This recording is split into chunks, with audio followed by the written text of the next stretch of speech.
Communist పార్టీలన్నీ ఏకం కావాలి.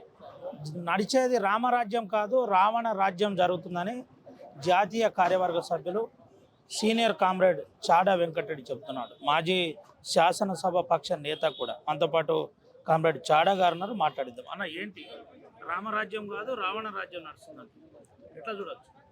అర్థమవుతుంది కదా, ప్రజలకు తెలిసిపోతుంది. పౌర హక్కులు కాలరాయబడుతున్నాయి. డాక్టర్ బిఆర్ అంబేద్కర్ రచించిన రాజ్యాంగంలో పొందుపరిచినటువంటి కూడు, గుడ్డ, నీడ, విద్య, వైద్య సౌకర్యాలు దినదినం గండంగా సాగుతున్నాయి, అమలు కావట్లేదు. పేదవాడు పేదవాడుగా పోతున్నాడు, ధనవంతుడు ధనవంతుడిగా ఎదిగిపోతున్నాడు. మిలియనిస్ట్ అవుతుంటే ఆదాని అంబానీ గ్రూప్ కూడా ఎక్కడున్నాడో తెలియదు. మోడీ వచ్చిన తర్వాత మాత్రం వాళ్ళు ప్రపంచ ధనవంతుల్లో చేరిపోయినారు.